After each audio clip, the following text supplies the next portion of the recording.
Daar sê, kan jy glo, ons is by lesing 28, ons doen 'n reeks oor gebed en hoekom dit so belangrik is en die verhouding wat ons moet hê rondom ons gebedslewe met Jesus Christus en dit is van kardinale belang.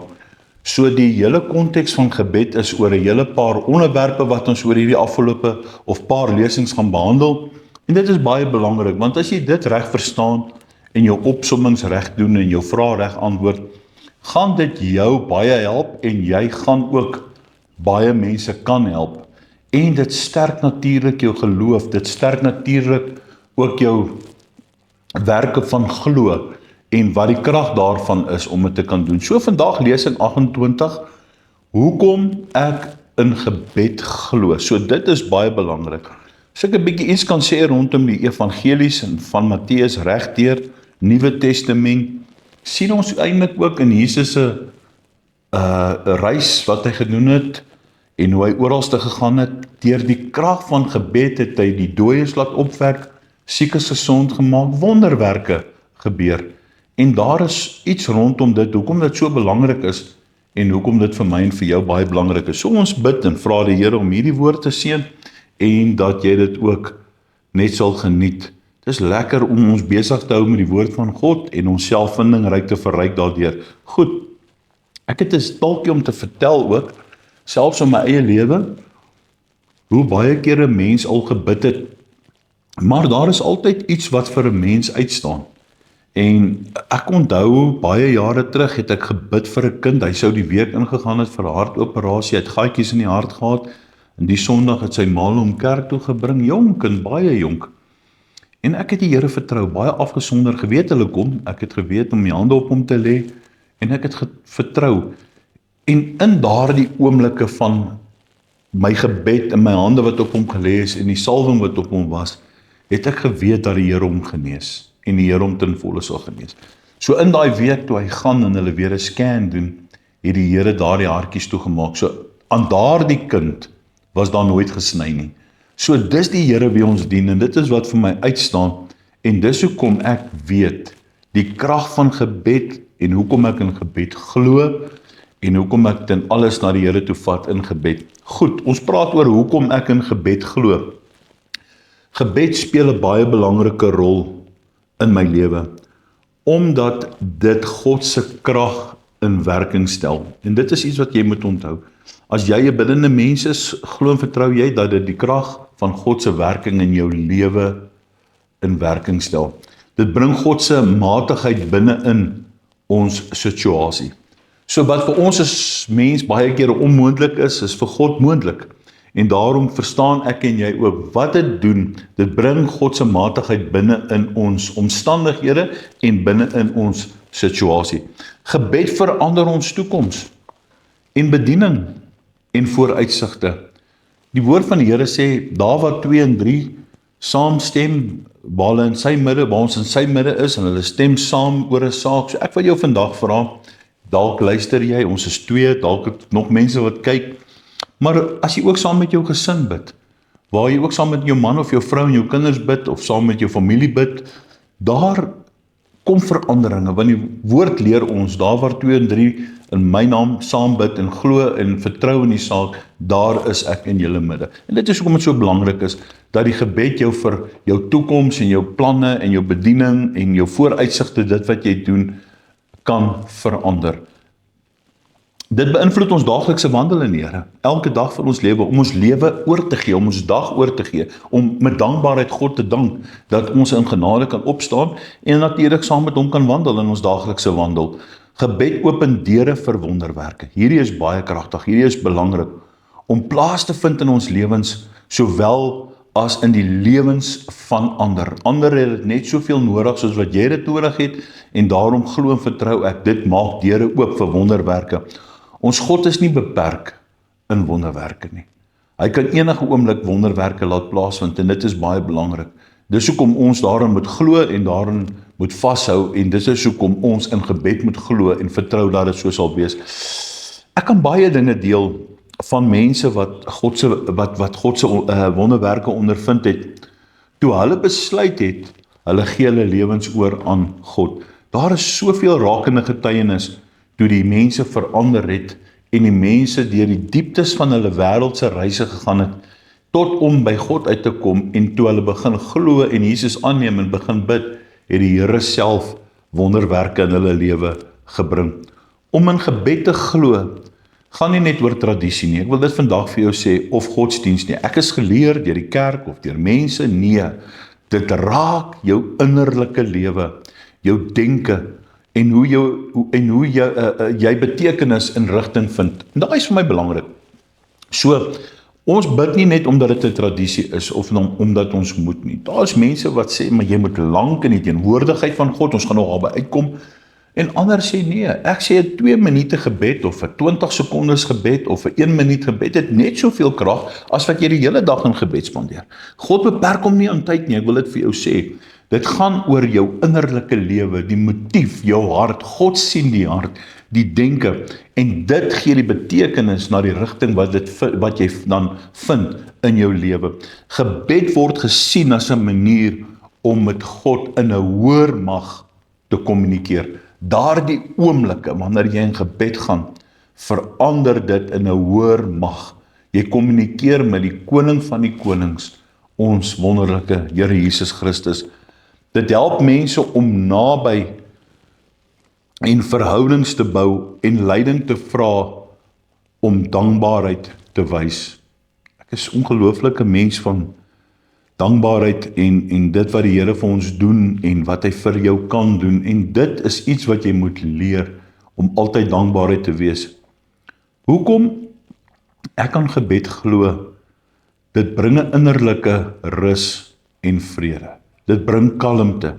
Gebed kan 'n kalmerende effek hê, dit verhinder stres en angs, dit help jou fokus, dit gee jou 'n gevoel van hoop. En dit is wonderlik, ons weet dit is ons uitweg.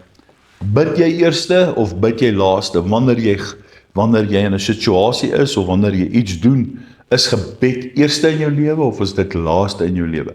Gaan raadpleeg jy eers mense, gaan jy eers na jou pastoor toe, gaan jy eers na jou geestelike leiers toe, gaan praat jy eers met mense en dan word gebed jou laaste uitweg? Of begin jy by die hoër gesag? Begin jy by God? Gebed bring rigting en wysheid. Dit bring perspektief, dit gee vir ons integriteit.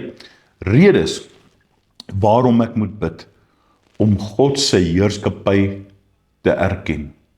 Om God se heerskappy te erken, dit is baie belangrik. Hoekom? Want sonder hom is ons hopeloos. Sonder hom het ons 'n lewe bestaan. Sonder hom is ons in 'n dorre plek, is ons leeg binne in ons. Wanneer ons tot God bid, in wese erken ons sy heerskappy in ons lewe. Ons weet hoe afhanklik ons van hom is. Wanneer jy bid, raak jou gedagtes rustiger. Voel jy minder oorweldig. Daar kom net 'n kalm gevoel oor jou lewe. Kry jy tyd om net stil te wees? Dis ook 'n baie belangrike vraag. Of moet jy tyd maak? 'n Mens moet natuurlik tyd maak, maar kry jy tyd net om regtig stil te wees? En ek het geleer dat sonder hierdie aspek van gebed is ons verhouding in die Here maar gestrem. As jy nie kan stil word voor die Here nie, is ons verhouding maar gestrem.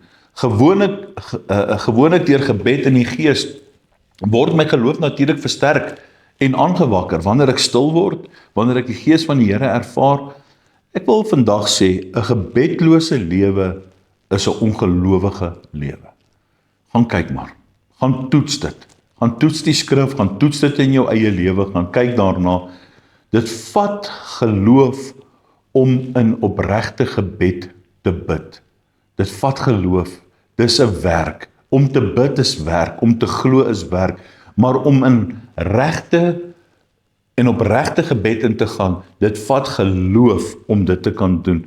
Vir my is gebed en geloof gebaseer op 'n verhouding. As jy nie 'n verhouding het met die Here nie, gaan jy dit nie verstaan nie. Gaan jy nie die intensiteit van hierdie krag van God kan verstaan nie. Ons moet 'n persoonlike verhouding met God opbou. Dis baie belangrik. Ons moet 'n vriend van God word op 'n persoonlike vlak. Dit is wat dit is. God is nie hierdie kwaai God nie. God is nie hierdie God om te kyk, wat het jy in jou dag verkeerd gedoen nie. Nee, Ek en jy is 'n vriend van God. Ons is geliefd deur God. Ek wil iets sê jy moet verstaan, omdat jy God liefhet, omdat hy jou liefhet. Die woord sê, sal alles ten goeie meewerk. Dis God se plan. En wanneer jy jouself opbou tot dit en jy jouself glo, sê hy vir jou, sal hy jou gee die begeertes van jou hart. Ons moet leer om soveel as moontlik met hom te kommunikeer in enige hindernisse. Natuurlik deur die krag van die Heilige Gees. Ons moet vertrou dat hierdie goed gaan op jou pad kom, maar jy moet weet dat hy soveel groter is as die Goliats in jou lewe, as die berge. Psalm 121, ek slaan my oë op na die berge, waar sal my hulp vandaan kom? Jy moet kan glo en vertrou, om selfs met die grootste berg voor jou te kan kommunikeer, en te kan weet dat God enige hindernisse in jou lewe sal oorkom. God ken ons behoeftes, baie belangrik. Hy weet wat jy nodig het. Maar hy wil hê jy moet dit aan hom bekend maak. Daarom is dit belangrik dat ek en jy moet bid. Daarom is dit belangrik. Dit oefen ons geloof en stel God in staat om te reageer in ons lewe. Ek kom in Matteus dan, sien ek dit, ek lees in 1 Tessalonisense 5 vers 17. In die Bybel leer dat gebed belangrik is. Byvoorbeeld in Matteus 6, kom hy en dan sê hy, in Matteus 6 leer Jesus Christus sy volgelinge hoe om te bid. Hy leer hulle die Onse Vader. In 1 Tessalonisense 5 vers 17 sê die woord vir my en vir jou, bid sonder ophou. Die idee is nie om heeltyd woorde te sê nie. Dis wat ons moet verstaan. Maar om 'n lewe van verbinding met God te kan hê, in gedagtes, in stil oomblikke, in worship, in prys, en wag op die Here, en met hom te gesels.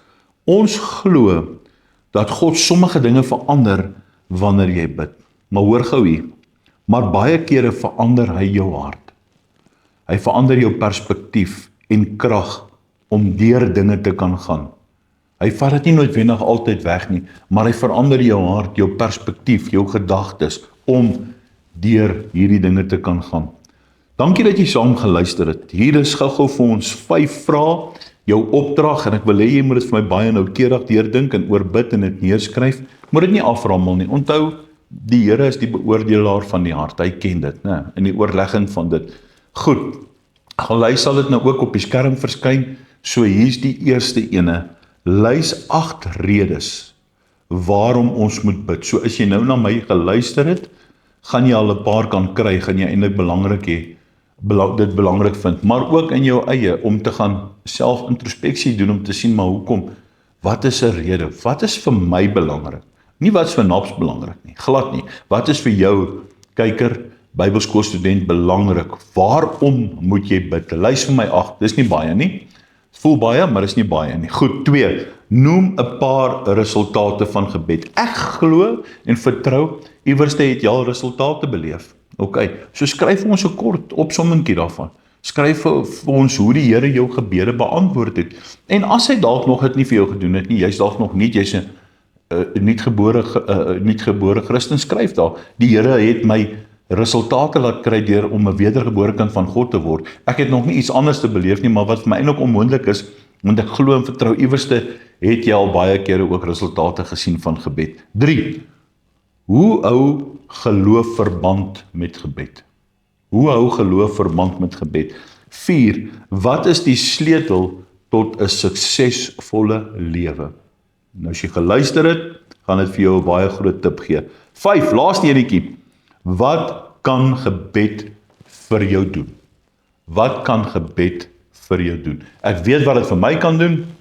Nou ek wil by jou weet, wat kan gebed vir jou doen? Baie dankie dat jy saam geluister het. Tot 'n volgende keer. Ons volgende opdrag gaan ook oor gebed en ek sien uit daarna. So hier's 'n paar goeie lesings. Hou vas en word 'n bidder. Totsiens.